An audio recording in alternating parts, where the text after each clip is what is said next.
Haleluya. Amahoro y'Imana bane natwe ku mazina ni Abandi, Umutoni Sandrine. Ndazi ko mumaze kuyamenya, muramenyereye.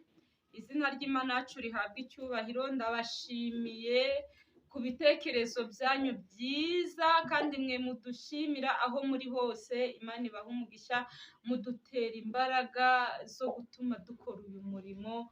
Nukuri kubera kugiye ahangaha bamwe bakakubwira nabi, bakagutuka, wabona ko ibyo uvuga mbese nta mumaro, ariko ndabashimiye mwese.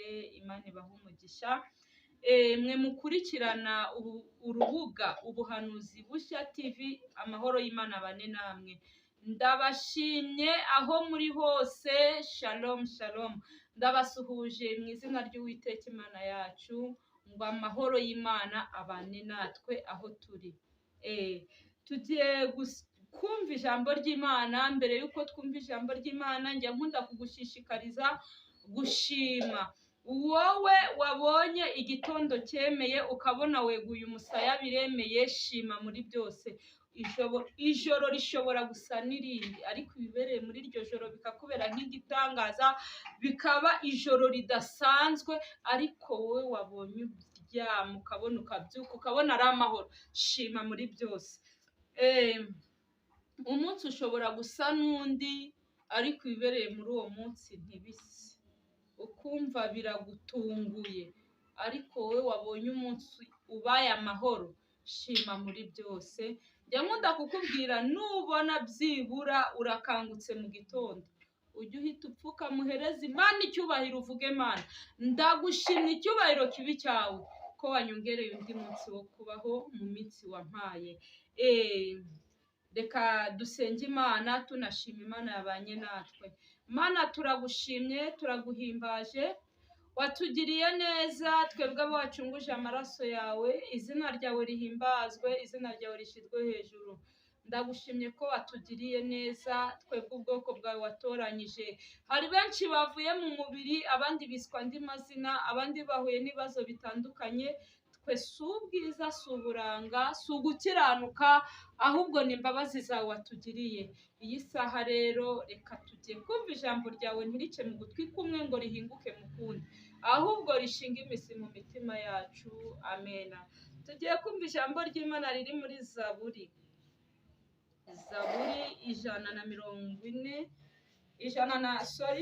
124. Haravuga ngo kadusome mu izina rya Yesu, indirimbo ya Dawidi y'amazamuka. Iyaba Uwiteka atari we wari uri mu ruhande rwacu, abe ariko Abisiraheli bavuga none. Iyaba Uwiteka atari we wari uri mu ruhande rwacu, ubwo abantu baduhagurukira. Uwiteka atari mu ruhande rwawe, ibyaguhagurukira ni byinshi, ibyakurwanya ni byinshi. Hari abantu baba bahagaze ku bwawe, abanzi baba bahagaze bavuga ngo reka turebe, ariko ijambo riratubwiye Uwiteka atari uri mu ruhande rwacu, bahaguruka. Ariko kubera ko ari mu ruhande rwacu, barahaguruka ikabicaza. 3, baba baratumize bunguri tukiri bazima.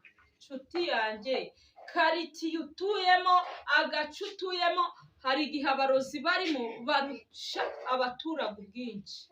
Yabaye Uwiteka atari mu ruhande rwawe, baba baraguhagurukiye bakakumira bunguri. Ariko Kristo kubera ko ari mu ruhande rwawe, baraza bagacuragura, bakagira wenda ngo hari icyo uraba, bakagira ngo hari inkuru irumvikana mbi wawe, ariko ukabyuka uri muzima kubera ko ari mu ruhande rwacu. Aho turi hose Satani abarunguruka arebe ko wenda yagufata, agufashe gato. Hari abantu bakunda kuvuga ngo ngufashe, agufashe yakumira bunguri cyangwa se akagushwanyaguza. Usibye ko Satani nawe afite abuzukuru n'abuzukuruza, umva n'ubuvivure n'ubumwira nibakoresha kuri iyi si, kubera ko Kristo Satani nawe atinya Kristo yasize amuzirikiye ikuzimu, ariko akoresha babuzukuru be, agakoresha babana nawe afite abakoresha, avugira aho yicaye, mbese ntacyo ashoboye nawe usibye kuvuga. Ariko iyo Kristo yahageze nawe aratinya akavuga wa mugabo ngo wo hejuru yahageze, kubera ko Kristo ari mu ruhande rwacu. Imana itugirire neza. Kristo yasize amuhongoye amenyo. Iyo atamuhongora amenyo, nshuti yanjye, twari gupfa rubi.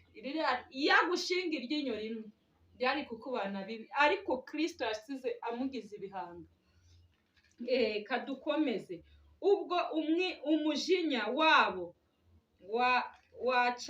wacanwaga kuri twe, baba badufitiye umujinya. Yabona uko umwana wawe abayeho, umujinya ukamwica. Umva, uburyo umurozi atekereza kujya kukuroga ari uko yakugiriye ishyari, ari uko yakugiriye umujinya bitewe n'uko ubayeho. Ariko nshuti yanjye, njye singira ubwoba bw'abarozi. Umva, mu gihe cyanjye Kristo afite abazangaje, kandi no mu gihe cyawe afite abazangaje. Baze barare bandariye kandi mbyuke ndamahoro, kubera ko hari itureberera ku manywa na nijoro. Umva, nta mujuru uzaza kwiba iwawe cyangwa se iwanjye ari kureba wa mujura, azavuga we hariya hari umuntu, uwo ni umuzamu wawe, reka kugira ubwoba. Kane, amazi aba yaraturengeye rwose, isuri iba yaratembye ku bugingo bwacu. Ni ukuri pe, amazi yihindurije aba yaratembye ku bugingo bwacu. Gatandatu, Uwiteka ahimbazwe. Ni ukuri, Uwiteka we uhabwe icyubahiro, uhimbazwe kandi ushyirwe hejuru, kubera ko abanyasamiye cyangwa wowe bakwasamiye ni benshi. Umuntu aratwita gato bagahaguruka, sinshaka runaka byare. Umuntu arigirira aka business gato bagahaguruka, sinshaka abana be babeho. Ariko kubera ko Uwiteka ari mu ruhande rwacu, tuzabaho. Umva, tuzarya neza, tuzabaho neza. Reka kugira ubwoba, kubera ko hari tubereye maso.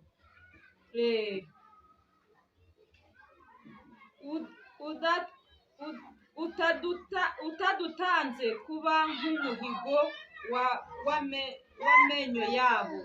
Amina. Imana itugirire neza, Imana ibahe umugisha. Mwebwe abakurikirana uru rubuga, uhumure, hari amaboko aje kukurengera.